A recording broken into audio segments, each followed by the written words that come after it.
Hi, my name is Naylor, and this is the Performing Songwriter. My guest today is Andy Kimbel. Good to be here. How you doing, Andy? I'm doing great. How are you? Good. We've known each other a good number of years. Good long time. Sure has. I wanted to ask you to talk a little bit about your music, how long you've been playing, writing songs, performing. Sure. Well, I've been playing guitar for a very, very long time, to the point where I almost don't remember life without a guitar in my hand.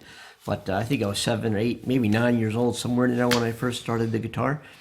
And I think my mother showed me 3 chords to a song back then called Letter from Vietnam by a guy named Barry Sadler. Yeah. Remember that? Mm-hmm. And those 3 chords, which were E, A, and B7, and my mom on a whim came in and showed me, I'm going to show you the song, and here's how the finger positioning goes on the guitar. The very next day, I'd use that E, A, and B7 to finger pick some old-time blues. I mean, I didn't know what old-time blues was, but I was picking it, and that's what it was. And to this day, that's what I do. Moved along a little bit, I think. How was your songwriting?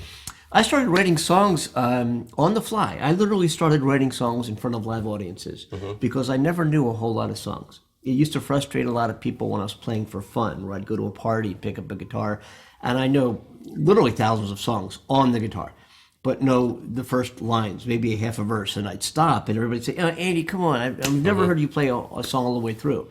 Because to me, it's about guitar playing, and you're pretty much the song goes how the song goes, and you play it, and you're done.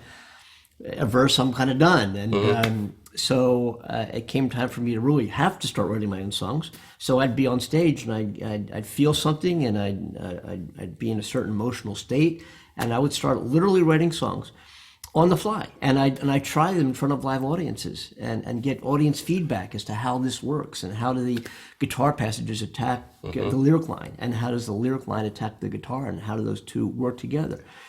Well, it reminds me of Richie Havens that up in with the Woodstock, where he did the song that he's known for there. He did the same thing. Is that? See, I didn't know that. That's right. Yeah, I didn't know that. And it's funny because I was doing an interview, a radio interview. It was either WBAI, I think, or in New York, or WFUB. I think it was WBAI. And after I was done the interview, the host said, "Andy, wow, playing, you're all over the map with so much blues and folk and tuning. You know, I see some Leo Cocky in there. I see some Luca White, some Lightning Hopkins, some Chris Smither, and Robert Johnson and Blind Boy Fowler, and I didn't know who 80% of these people were, because I just do what I do. It's not from listening to other people. I get on stage and I just play, and I went to home from New York and called a friend of mine who was in the record distribution business, and I said, "Hey Joe, I just did this radio show, and the guy said I play a lot like it reminds me of Lightning Hopkins and Luca White," and he said, "Yeah, I see it," and I said, "Well, I got a question." Not to sound too ignorant, but who are they? And that day, on his way home, and we're talking cassette days, he dropped a cassette anthology of Lightning Hopkins songs, and I put it in my player, and I'm listening. I'm like, whoa. You're a very versatile person, and I'm going to read some of this so I don't forget. You've been an airline pilot, a musician, obviously. Now you're an actor and producer, and you're working on a pilot for TV. Yes. And I would tell people, I said, Andy Kimbel seems to fall into things, but maybe it's not that. Maybe you just look for things, go for it, and you get it. You know something? Here's what it's to me. It's about being and committing and being who you are with passion, and that's what. And I decided a long time ago in life that I didn't want to go through life attached to the word work. It just sounded so cumbersome to me that you'd have to go through your life work, and then you're not working anymore and you're doing whatever. I wanted to figure out a way where I could be me and get paid every day, look at the sunrise and say to myself, I'm getting paid to be Andy Kimbel. And flying is a passion. I started flying when I was 16. I was an FAA flight instructor at 19. I was an airline transport pilot at 23. And it wasn't about, the paycheck and work. I was passionate about airplanes. I could be sitting here with you right now talking airplanes. Sailing is another thing. I got into sailing, and I decided that I like this better than flying, and I actually made that a career to on the side. I started getting involved in sailing professionally and brokering boats and helping people with their boat acquisitions. Music has been the most stable and consistent thing in my life. Because I really think down under everything and all the experiences I've had in life, music has just been this constant. It's always been there, and it's been able to produce an income for me. It's something I just do and have been able to, fortunately and luckily, I guess, to be able to do pretty well in that field, and also influence others. And I think that another reason, the guitar to me is a guitar. It's a piece of wood. And it's got 6 strings. I've got a lot of them. That's what it is. A carpenter has a hammer and nails and saws. I've got a guitar. The guitar to me, much like the acting business and producing a TV show, is a vehicle to make a difference in the lives of other people. That's what this is about. That to me is what songwriting is about. That to me is what expressing a song on stage is about.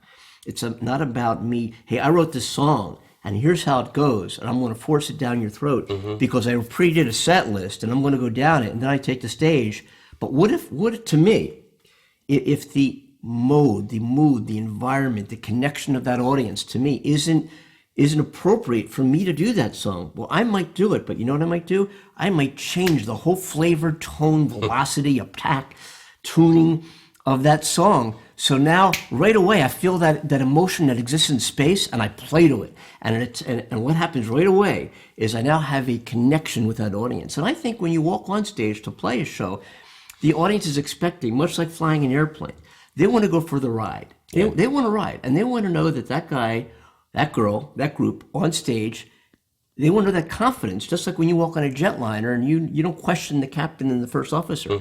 They want that same confidence that musician, that performer has that ability to take them for the ride, and they gain that as soon as that person takes the stage, they pick up their instrument and they start playing. They want that confidence, and they want to go for that ride, and they want to have a good time. And I think there's a skill and a technique to that. Absolutely. And that's what it is about for me, not about writing a song or playing the guitar. Well, what I've said before is the reason I call this show the performing songwriter. It's not just the songwriting or the songwriter, it's the performing.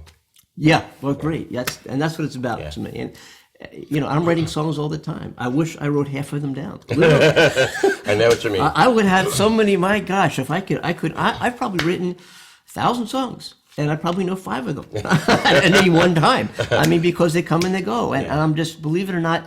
And I wish this weren't true. But if it comes time for me to sit down and have to write the words, I'm like, here's a guitar part, I'll fill it in later. And I never do. And there's some real good stuff in my library up here that I just never, songs in my head for years. I just never, great lines, great titles, great stories. They kind of live out there, and sometimes I pick up the guitar during a show and I touch upon them, and then we see what happens after that. Okay. We're going to take a little break, and we're going to do our showcase via video to highlight another artist. And today we have a video of Christine Havrilla. I know she is. You knew Christine. Of course. Yeah, great. And great. This song is called Fade. So we're going to watch Christine, and we'll be back talk a little more.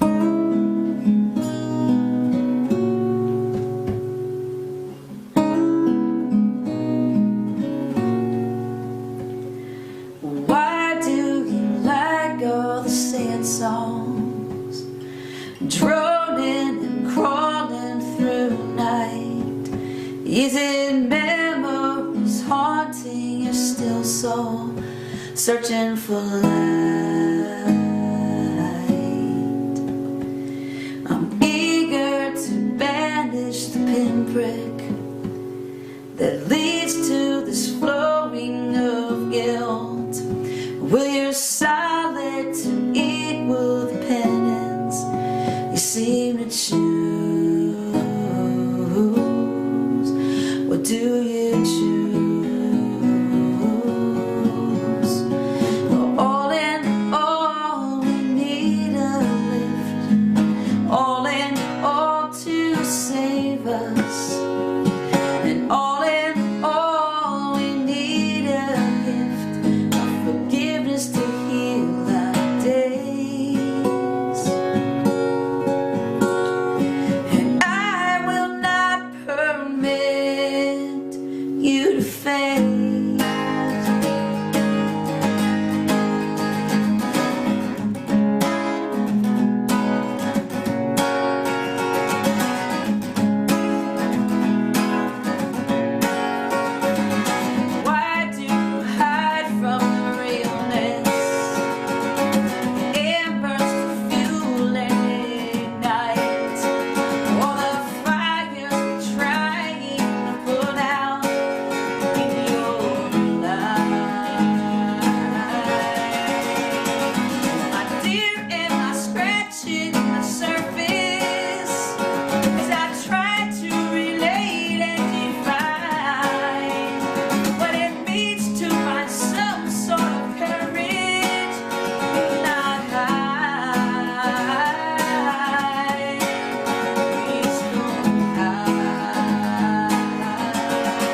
That was Christine Hyrilla. She's from Philadelphia, and she's excellent. Now, you've been doing some acting out there. Talk a little bit about Sure.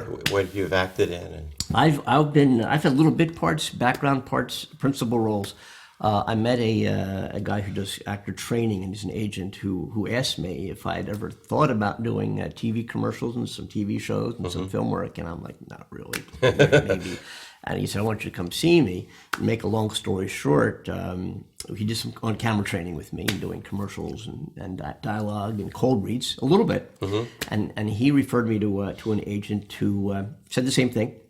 And a week later, I was doing a Disney ABC show called Family Tools that lasted, I think, 6 or 7 episodes, maybe half a season, because I was in a couple of them. That's probably right. But then I went on to do American Horror Story and Criminal Minds and Grey's Anatomy. I played a attending physician.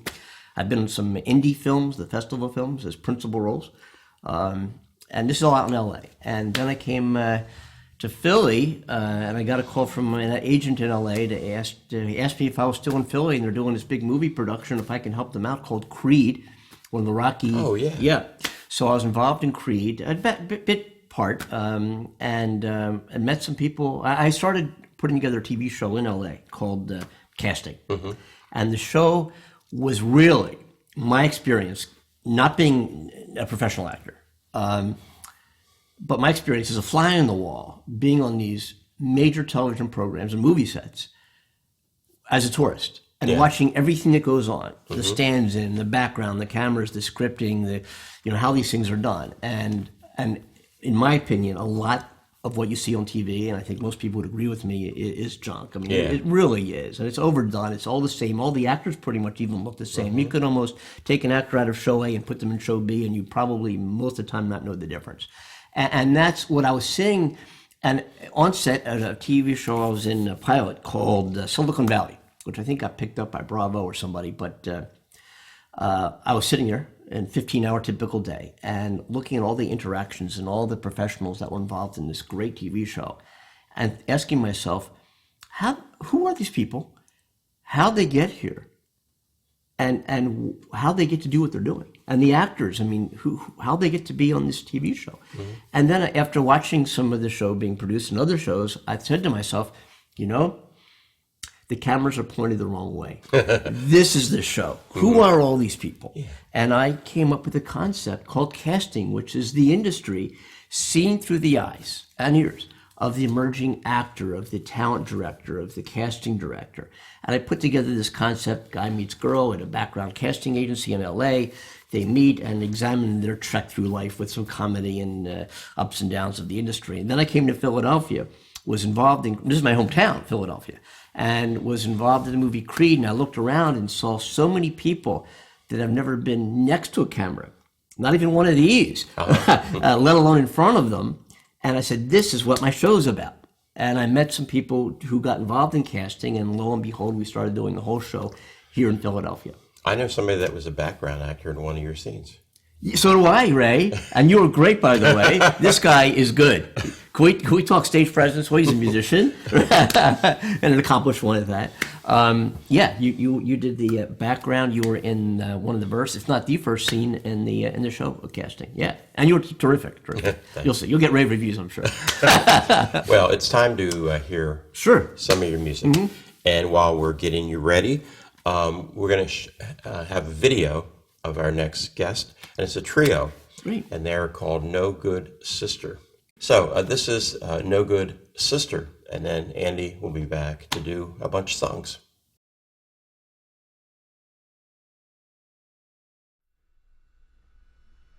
Side of a man holding a baby, never stirred such a pain in my chest.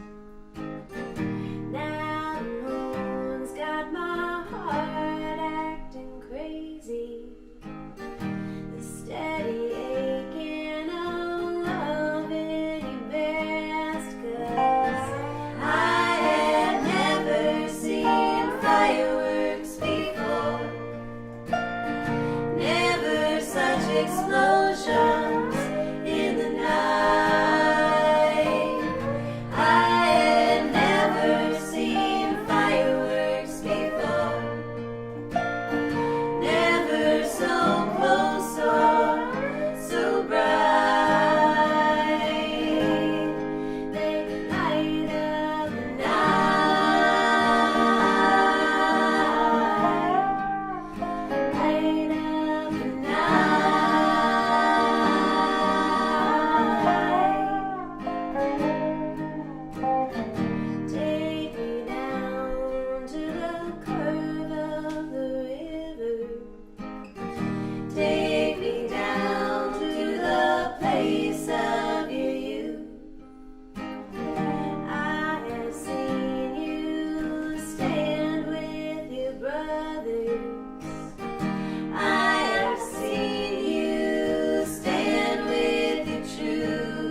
This is a song.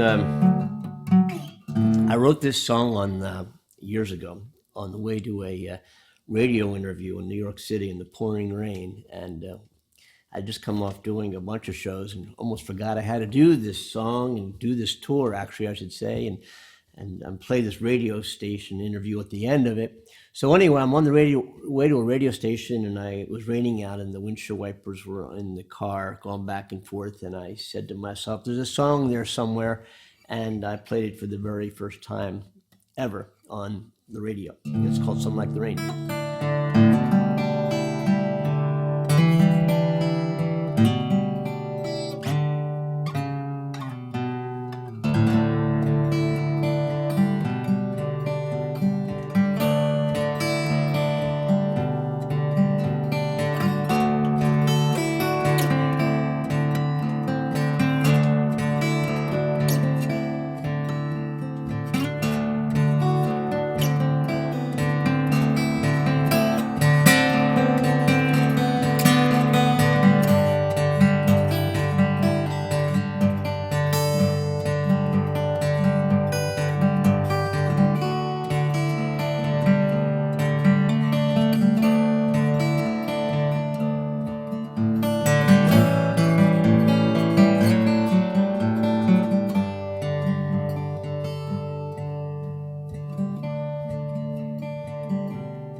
Tell me why I'm feeling so blue. It's 'cause I might be losing you, and then I'll be chasing you too. Where'd the rain go? Who chased the clouds away?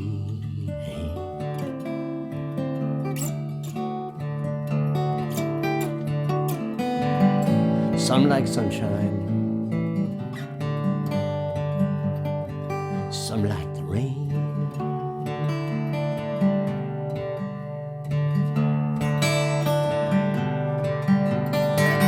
I know you're saying something I can see. I'll close my eyes now, dream you were here. Where'd the rain go? Who chased the clouds away?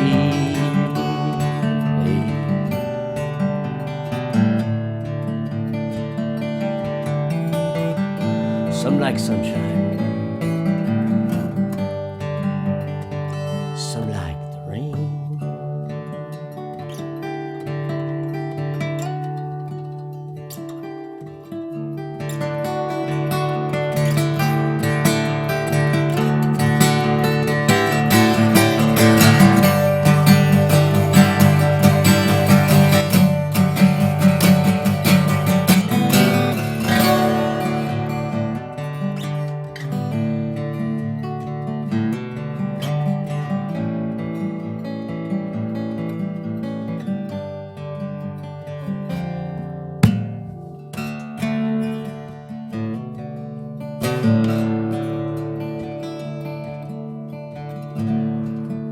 Blameless situation. It's all so clear. Excuses are empty now, and they've been for years. But in my dreams, that's where it all stays the same.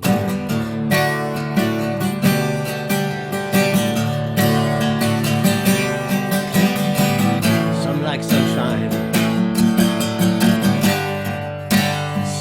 like the rain.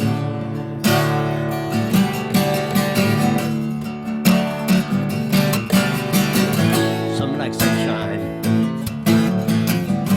some just like the rain.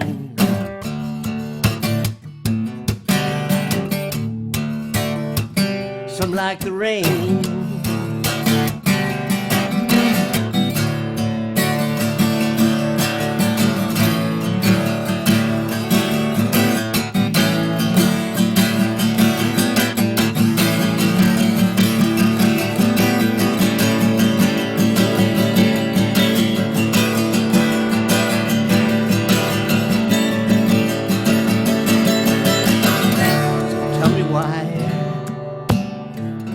while I'm feeling so blue.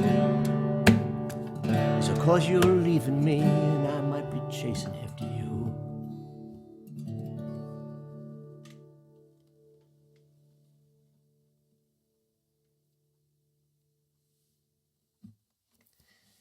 Yeah, this is when I bring this guitar back into a regular tuning here, or something close to it.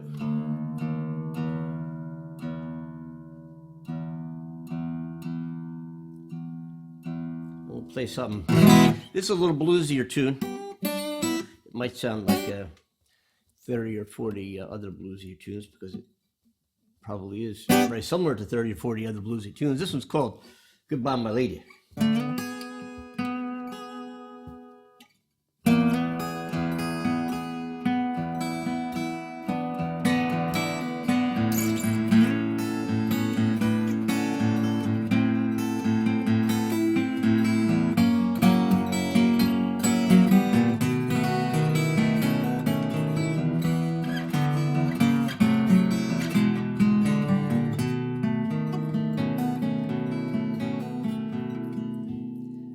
Train is leaving. It's gone down a railroad track. Where that train is going, it'll never be back.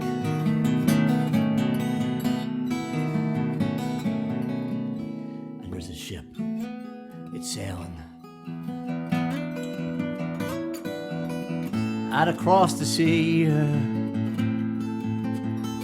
Where that trip is going, it might be where I want to be. And I don't know where I'm going, and I don't know where I'll be, but I do know I'll be thinking of you. Yes, indeed. And I say, goodbye, my lady. So long, my little girl. Goodbye, my lady. So long, my little girl. How's it go like this?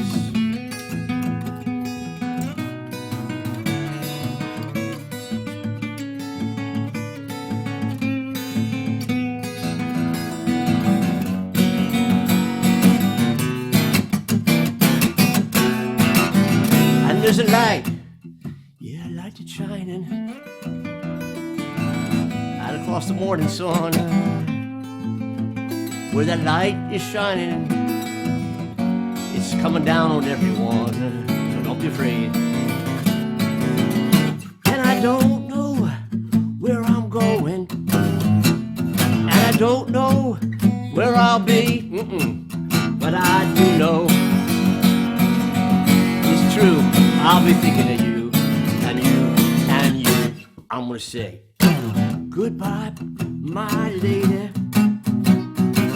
So long, my little girl. Sing it, come on, internet. Goodbye, my lady. So long, my little girl. We're gonna do this.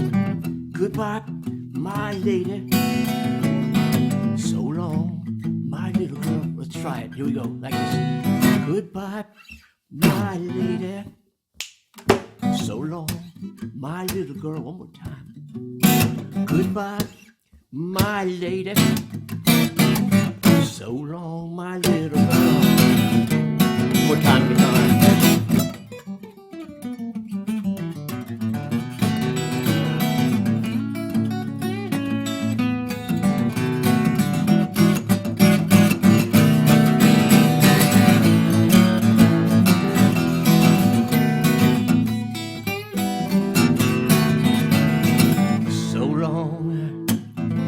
My little girl.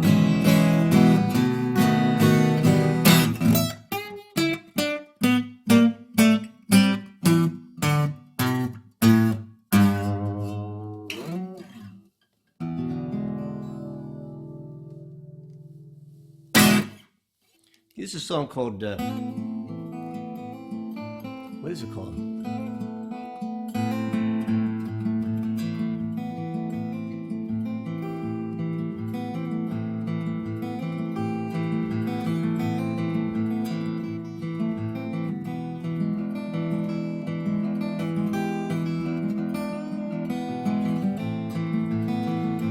It's an old Elizabeth Cotton song. It's called Motherless Child.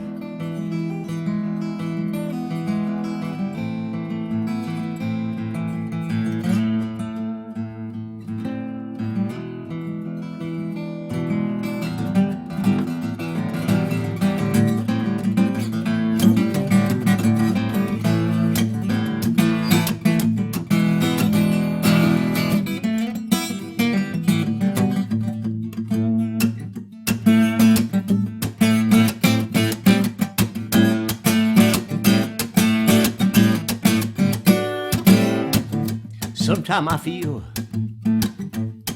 like a motherless child.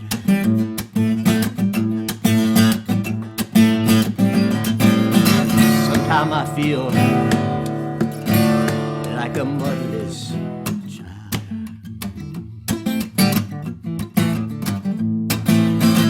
Sometimes I feel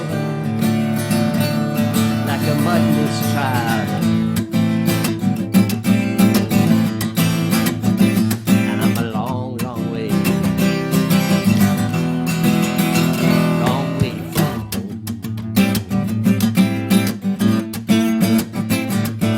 Sometimes I feel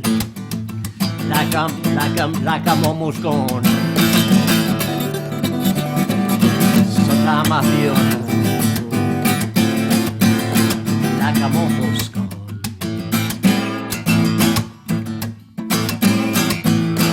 Sometimes I feel like I'm almost gone.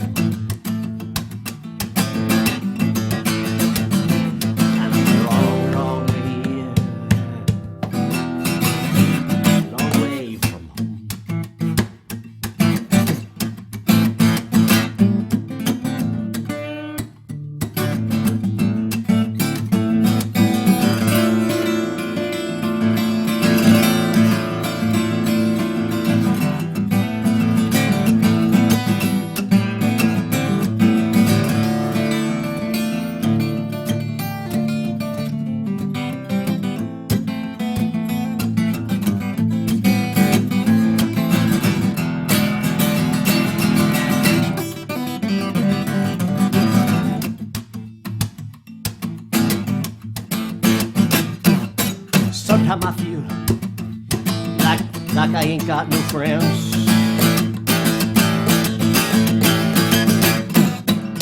Sometimes I feel like I ain't got no friends. I said sometimes I feel like I ain't got no friends. And I'm a long, long way from home.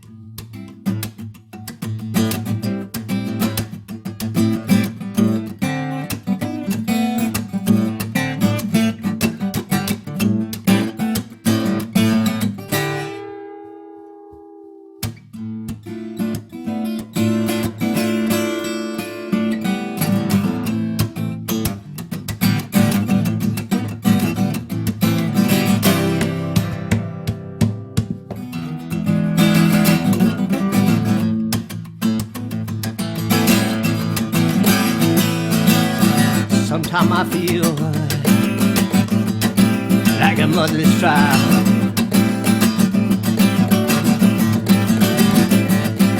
Sometimes I feel like a motherless child.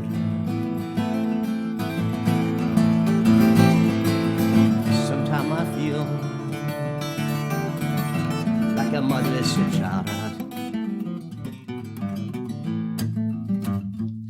A long, long way,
a song. Actually, it's a poem. We're going to start with this poem, then maybe take it somewhere else. But this is a poem written by an Australian poet, lived in, I think, the turn of the century, if I'm not mistaken. A guy named the name of Henry Lawson. And in this day and age, there's so much talk about immigration. It's actually an immigration song. The song has flavors of being more of a sea shanty, and some people interpret it as such, which is okay still. But it's called the Outside Track. That's the name of the poem.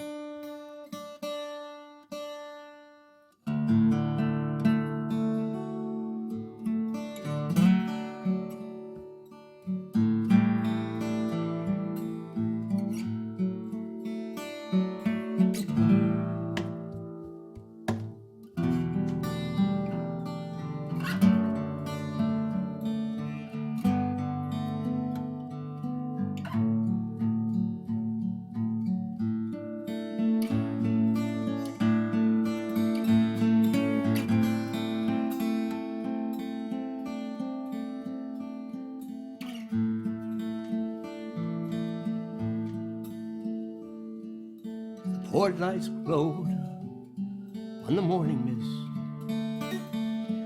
and float on the waters green. And through the railing we grasped his fist as a dark tide came between. We cheered the captain, we cheered the crew. I said fine. And we cheered the land he was going to, and the land that he left behind. Well, they marry and go as the world rolls back. They marry and vanish and die. Their spirit shall live on the outside track as long as the years go by.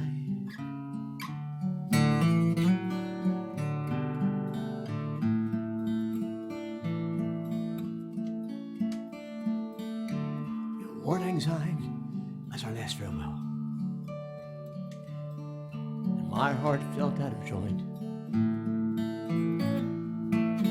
And I well remember the hush that fell steamship passed that point. We drifted home through the public house. We were 10 times missed by one, who sailed out under the morning stars and under the rising sun.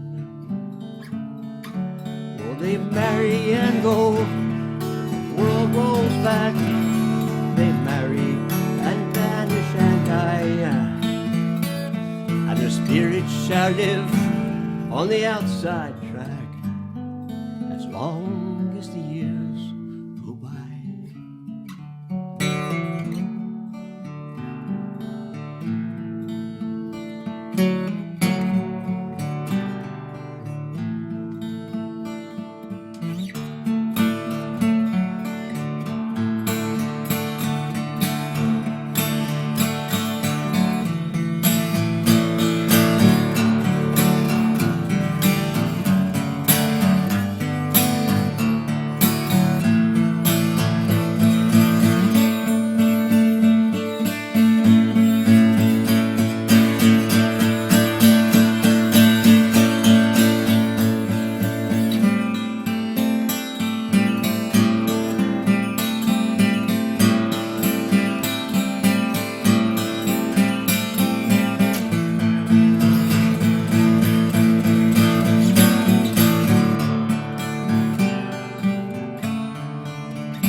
One by one and two by two, they sailed from the wharf since then. And I said goodbye to the last I knew, the last of the careless men. And I still can't believe that the times we had may have been the best times after all. So I turned aside with a lonely glass, and I drink to the barroom wall. Oh, they marry and go, and the world rolls back. Sing it with me, come on. They marry and vanish and die, and their spirits shall live on the outside track as long as the years go by. And they marry and go as the world rolls back. They marry and vanish and die, but their spirits shall live on the outside track as long as the years go by.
They marry and vanish and die, and their spirits shall live on the outside track as long as the years go by.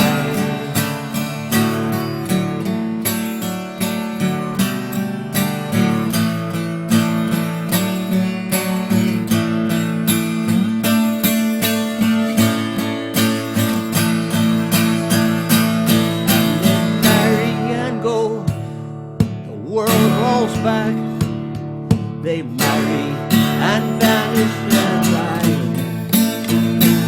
and the spirits shall live on the outside track as long as the years go by.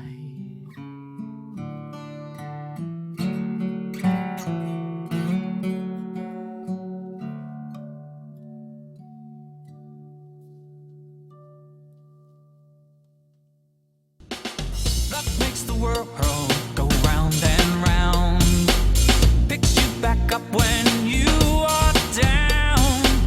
You know it's true, you feel the power. Love makes the world go round and round.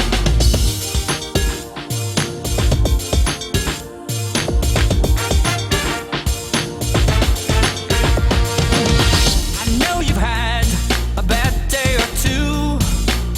Nothing goes right, it's the same old view.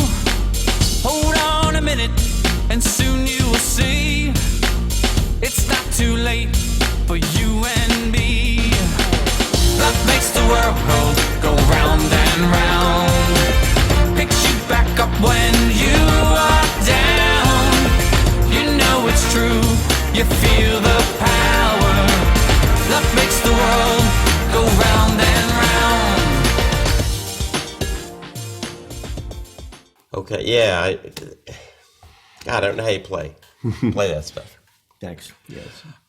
If people want to see, of course, you're going to be going out to California now, but well, this goes all over the world. So maybe, hopefully, you're in California. How can they find out where you're going to play? Right now, I mean, I don't know my schedule week to week. Sometimes I do, but I play a lot. I think I figured 1,700 plus shows in my 20-year career. And that'll continue. So I am playing a lot of different places. I do colleges. I do a lot of festivals, community events, house concerts, theaters. Search on Google Andy Kimbel, Reverb Nation, YouTube, Vandalism.com. A lot of people don't know that site. I think I've got 83 songs on Vandalism. Wow. Videos, songs. Again, I said Reverb Nation, Facebook, or Google Andy, Kimbel. Visit andykimbel.com. And they see it right here. There we go. Andy, there, right there, folks, right there. That's where to go, right here, because I myself don't know where to see me. So maybe if you find out, you'll tell me where I should see me. Now, you a number of years ago, you came out with a CD that actually I was on one song along with a few other people did backgrounds. That was the boat song, Lyle Lovett's boat songs. Of course. Have you done any other recordings since Yes, there's a bunch of them out there. A lot of them are live. There's Andy Kimbel. There's Undercover, which is me doing some of my favorite covers, I guess, at the time. Yeah, there's a bunch, and most of them are all live. I am not a guy who can get saddled or lassoed into a studio and have to do things the way normally? Yeah, because I do things so my whole energy is so much on the fly, and that's how I like it, and so I prefer. I will be in the studio, and I have been from time to time recording. There are some other studio tunes out there, and of course I'll probably be doing more CDs. But the reason why I don't do the almost required every year and a half is really what I should when any touring or professional singer-songwriter does. You should have product. Even if one doesn't do great, you just stay at it and you commit and go. Not me. Do as I say, not as I do. Because to me, it's just such a spur, in the moment, passionate thing, and that's how I like to play, and that's how best to be recorded. So, okay, yeah. Andy, thank you very much Great for coming to be here. on. Thanks. And again, the next show, which will be in about a week, actually. I don't usually do these this frequent, but I have recently. Will be No Good Sister. So we'll see you then.